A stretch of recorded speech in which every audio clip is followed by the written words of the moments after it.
This is Deepa Yadav. Welcome back to my YouTube channel. आज मैं आप लोगों के लिए लेके आई हूँ ज्योग्राफी का प्रैक्टिस सेट 15 और ये क्वेश्चंस आपके UP TGT, PGT, LT grade और भी सारे एग्जाम्स के लिए इंपॉर्टेंट है। तो ये प्रैक्टिस सेट आपके लिए काफी यूजफुल होने वाली है।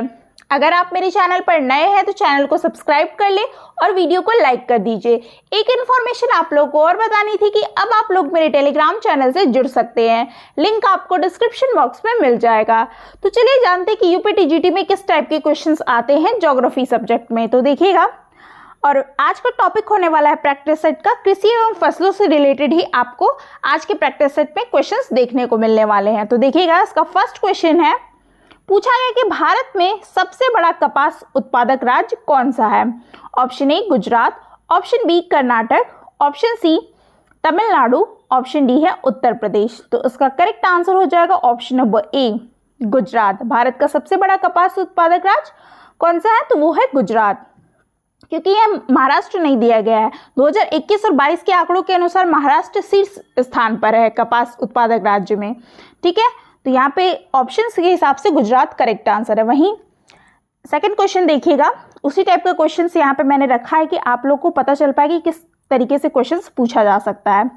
निम्न में से कौन सा भारतीय राज्य सर्वाधिक कपास का उत्पादन करता है। तो यहाँ देखिए ऑप्शंस आपको मिल जाएंगे। ऑप्शन ए है Gujarat, option B Madhya Pradesh, option सी है महाराष्ट्र, ऑप्शन डी तमिलनाडु। तो इसका करेक्ट आंसर क्या होगा, ऑप्शन नंबर सी महाराष्ट्र होगा। जो महाराष्ट्र है वर्ष 2016-17 में सर्वाधिक कपास का उत्पादन करता था। ठीक है, और वर्ष 2020 और 21 में महाराष्ट्र ही सर्वाधिक कपास का उत्पादन करता है और इसके पश्चात जो है गुजरात और ये तेलंगाना का स्थान इसके बाद आता है, महाराष्ट्र के बाद। ठीक है, तो इस क्वेश्चन के हिसाब से option number C is correct answer, क्योंकि ये सर्वाधिक, ये शीर्ष स्थान पे महाराष्ट्र है। नेक्स्ट है क्वेश्चन नंबर 3 देखिएगा, पूछा गया कि निम्न में से किस भूगोलवेता ने भारत को कृषि प्रदेशों में विभाजित किया है। ऑप्शन ए है अहमद, ऑप्शन बी है M Safi, option C P Sen Gupta, option D है एम एस स्वामीनाथन। तो इसका करेक्ट आंसर हो जाएगा option number C P Sen Gupta. P Sen Gupta ने भारत को कृषि प्रदेशों में विभाजित किया और उन्होंने अपना वर्गीकरण वर्ष 1968 में मतलब इसको प्रस्तुत किया था। ठीक है, तो किस भूगोलवेता ने भारत के कृषि प्रदेशों में विभाजित किया था, तो वो थे पी सेन गुप्ता ने। तो option number C is correct answer. Next question देखिएगा, क्वेश्चन नंबर 4 है कि कृषि की दृष्टि से सबसे विकसित राज्य कौन सा है। Option number A Punjab, option B Uttar Pradesh, option C Jharkhand, option D है महाराष्ट्र। तो इसका करेक्ट आंसर होगा option number A Punjab. Punjab इसका करेक्ट आंसर होगा कि कृषि की दृष्टि से सबसे विकसित राज्य पंजाब है।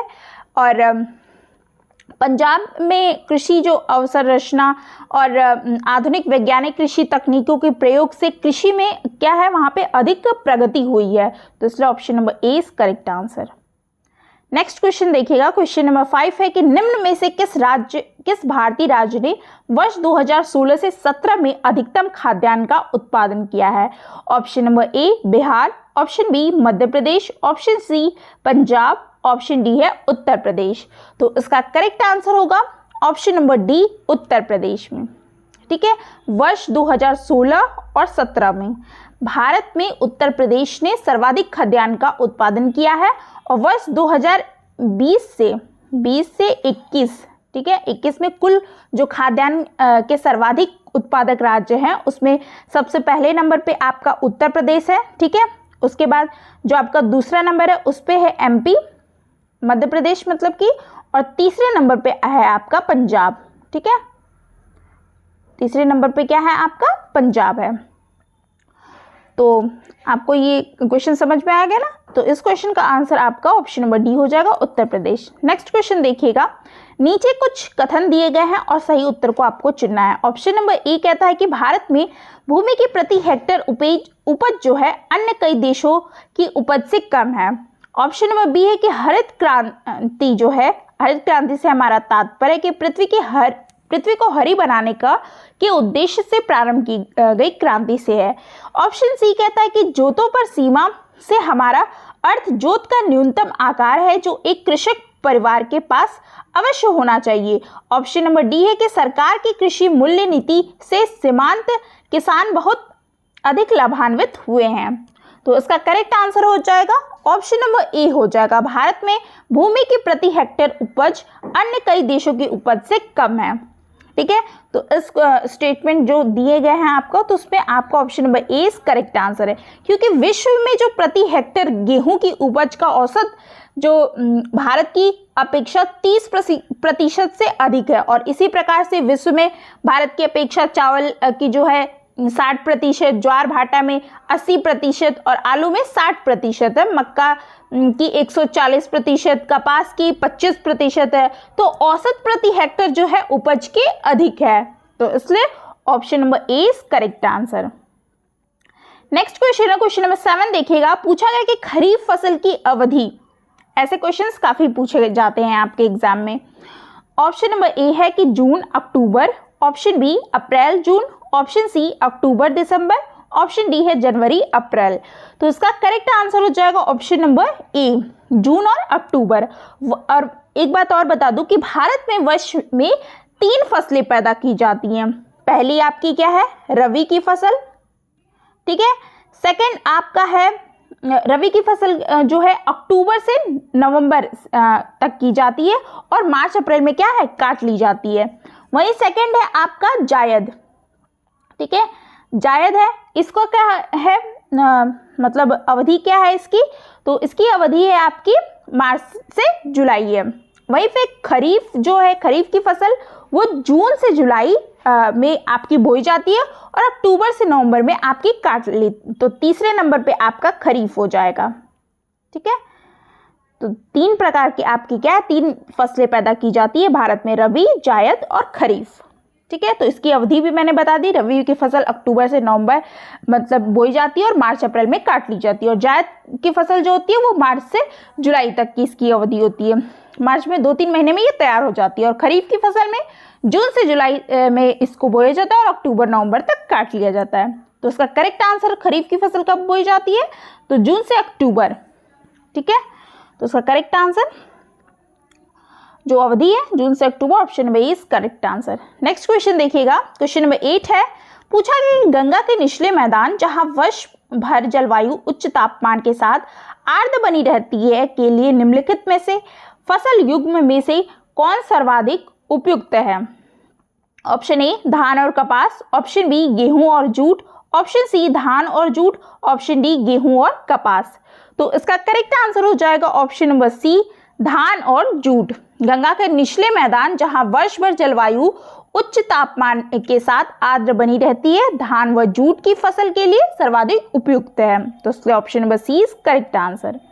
नेक्स्ट क्वेश्चन वहीं पे देखिएगा, कथन और कारण वाले क्वेश्चन है। कथन ए कहता है कि पंजाब को हरित क्रांति में उल्लेखनीय सफलता प्राप्त हुई है। वहीं उसका कारण बताया जा रहा है कारण आर में कि यह बिहार जैसे पिछड़े प्रदेशों से नियमित सस्ते श्रम की आपूर्ति होती है। नीचे दिए गए कूट से सही उत्तर का चयन कीजिए। तो ये सारे कूट दिए गए, आपको बताना है कि क्या सही है, कथन सही है कि कारण सही है, दोनों सही है या दोनों गलत है।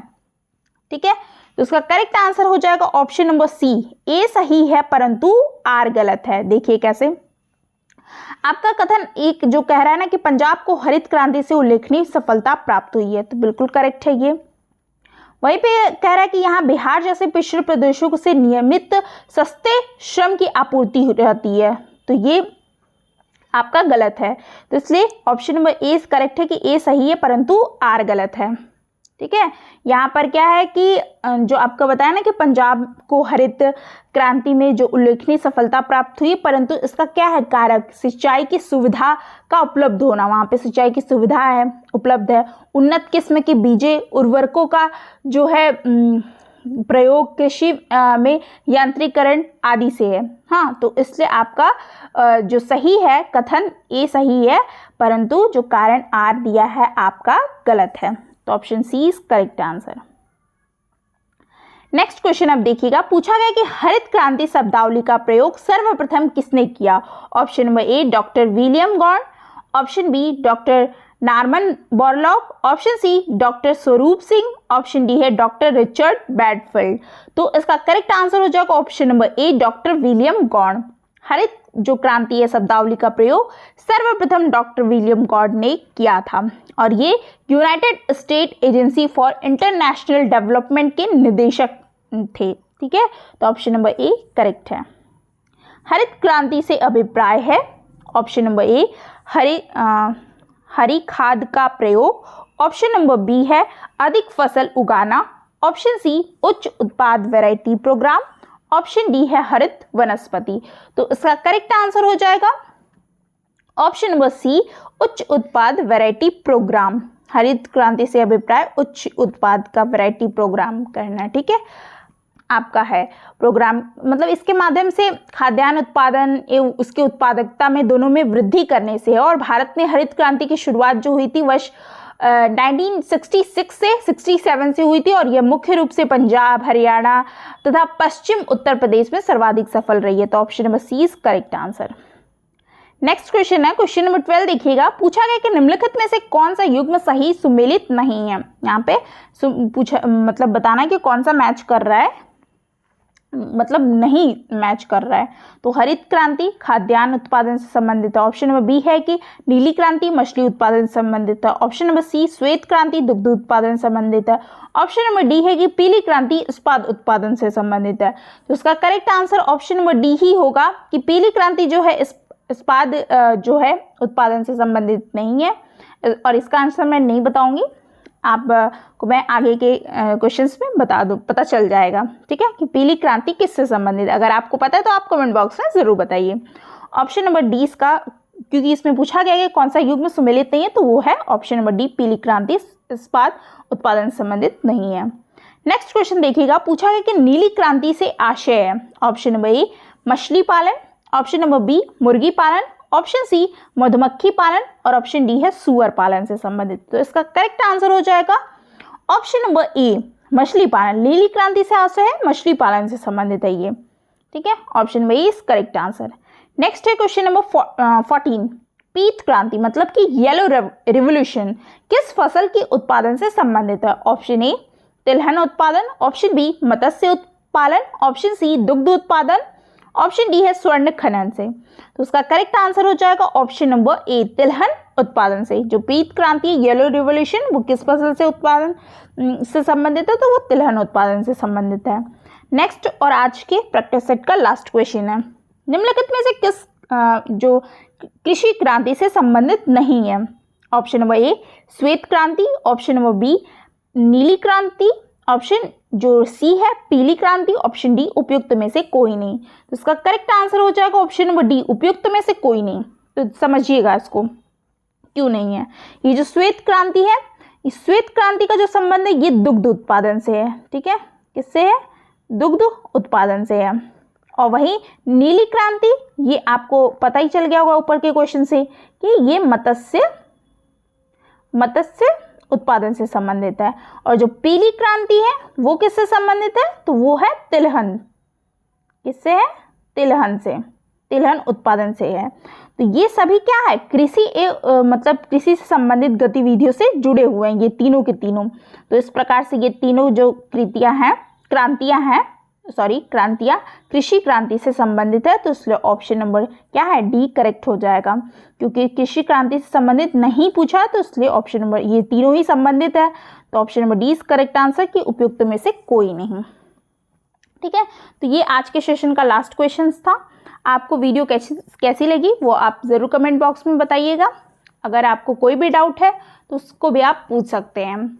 आई होप आपको वीडियो अच्छी लगी तो लाइक शेयर एंड सब्सक्राइब ज़रूर करिएगा और ज़्यादा से ज़्यादा लोगों को शेयर कीजिए जिससे और भी लोग ये प्रैक्टिस सेट को देख पाएँ और मुझसे कनेक्ट हो पाए।